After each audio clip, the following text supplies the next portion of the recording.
So, what could a bankrupt miller's son possibly have in common with, well, the absolute pinnacle of luxury? The answer might surprise you. Everything. This is the incredible story of how one man's deep-seated fear of failure ended up building an empire of perfection. We're talking about Rolls-Royce. Now, that quote, that wasn't just some catchy mission statement they pinned on a factory wall. No way. This was like the operating system for the entire company. It was baked into every single decision, every design, every tiny component, and it's that simple, powerful idea that turned a name into a true global legend. But where does an obsession like that even come from? Something that intense? And how on earth does that become the very foundation of a global brand? Well, an obsession this profound, it isn't just born, it's forged. So to really get it, we've got to go back, way back, to the beginning, to the childhood that shaped a man who would, in turn, shape an icon. All right, so let's dive into part one. Our story doesn't kick off in some fancy, pristine workshop. Oh no, it starts in the crucible of poverty and total failure. And this is where Henry Royce's unstoppable drive was really born. Because to really, truly understand this brand, you have to get the man behind it. And to get the man, you have to understand his childhood. You see, the whole identity of Rolls-Royce, that uncompromising quality, the legendary reliability, that wasn't dreamed up in some marketing meeting. It's a direct reflection of the personal fears and ambitions of its founder. It's that personal. Just look at this. His father, a miller, went bankrupt and was even imprisoned. His family was left with nothing after his dad died. And Henry Royce himself? He only got 1 year of actual schooling. He had to work selling newspapers, delivering telegrams just to get by. So after watching his dad's business completely collapse and his family lose everything, Royce developed this deep-seated terror of financial ruin. For him, building a better product wasn't about luxury at all. It was about survival. He was convinced that only undeniable, absolute quality could protect his business from ever suffering that same fate. And get this obsession wasn't just for the factory floor. It bled into everything. He would only hire a cook who could boil potatoes in what he called the right way. I mean, think about that. If the potatoes for dinner aren't just so, what else in the world might be off? That's the kind of intense, exacting mindset he brought to every single nut and bolt of his cars. Okay, so you've got this engineering genius, but a personal drive that intense, it needs a stage, right? A spotlight. Royce had created the substance, the incredible engineering, but he was missing something. He needed someone with style, someone who could take that obsession and turn it into a world-famous brand. And things moved fast. So Royce starts his own little electrical and mechanical business back in 1884. By 1904, he's so fed up with the cars out there that he just builds his own. And on May 4th of that year, Royce, the engineer, meets Charles Rawls, who is this aristocratic car dealer. That meeting was the spark. Just 2 years later, bam! Rolls-Royce Limited is officially a company. And this partnership was just a perfect match, a true case of two halves of a whole. You had Henry Royce, the engineer, introverted, methodical, the son of a miller, and completely obsessed with mechanical perfection. He brought the substance.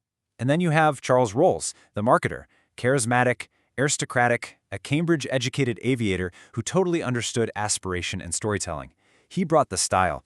It was a genius combination, really. Substance meets style. And their very first masterpiece? The 4050 HP.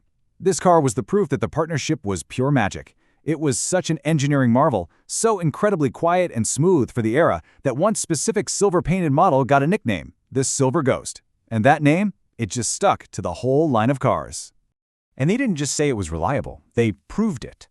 They took the Silver Ghost and drove it continuously for nearly 15,000 miles. Can you imagine? This was back in a 1907 reliability trial. It was an absolutely staggering feat. It set a new world record and totally cemented the brand's reputation, not with clever ads, but with raw, undeniable performance. The product was the marketing. But the Rolls-Royce philosophy, this obsession with perfection, was just too big to be contained on the roads. Its biggest test of reliability was still to come, and it wasn't gonna happen on the ground.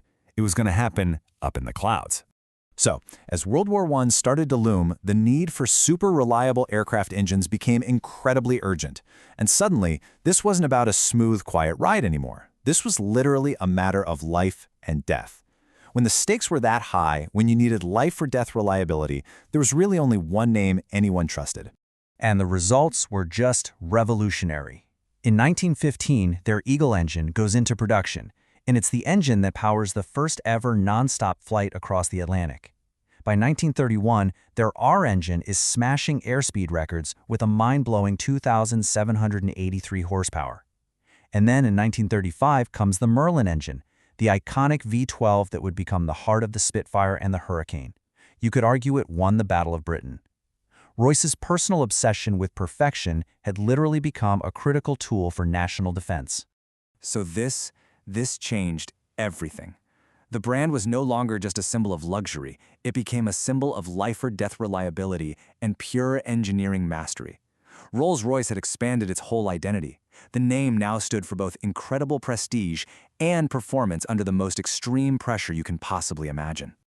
Okay, so that brings us to the modern day. How does this incredible legacy live on? After more than 100 years, is that original philosophy, that obsession with perfection, still alive and kicking? Well, in 1971, the company actually split into two separate businesses. You've got Rolls-Royce Motor Cars and Rolls-Royce plc for aerospace. But here's the thing. The philosophy, that core DNA from Henry Royce, it remained whole. The products changed, the industries evolved, but that guiding principle, that obsession with perfection, it absolutely endured in both. And you can see this dual legacy so clearly today. On the one hand, you have the automotive side, hand-stitched leather interiors, totally bespoke, custom-built vehicles, that unparalleled quiet, smooth ride. It's a symbol of luxury. And on the other hand, you have aerospace, precision turbines, insane safety innovation, rigorous testing procedures, a symbol of endurance and reliability. Whether it's the leather and a Phantom or a turbine and a jet engine, the exact same values are at play. Uncompromising craftsmanship and a total commitment to being the absolute best. You know, this whole story is really a masterclass in something we now call performance branding. It's this belief that your product should just speak for itself through its performance, its reliability, its longevity. The value of the brand is baked right into the product experience itself. Royce was basically pioneering this idea long before anyone even had a name for it. The strategy was dead simple.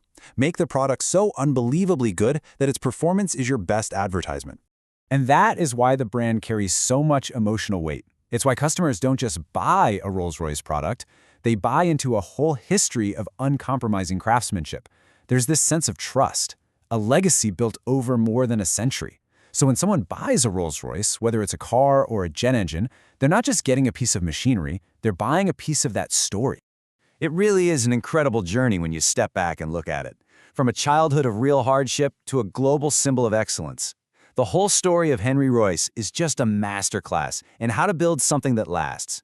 A man haunted by the fear of failure who channels that fear into a philosophy of absolute perfection and creates a legacy that not only outlives him, but transcends entire industries. And it leaves us with one final big question. In our modern era of, disposable products and fleeting trends, what does it truly take to build something that endures? It makes you think, doesn't it?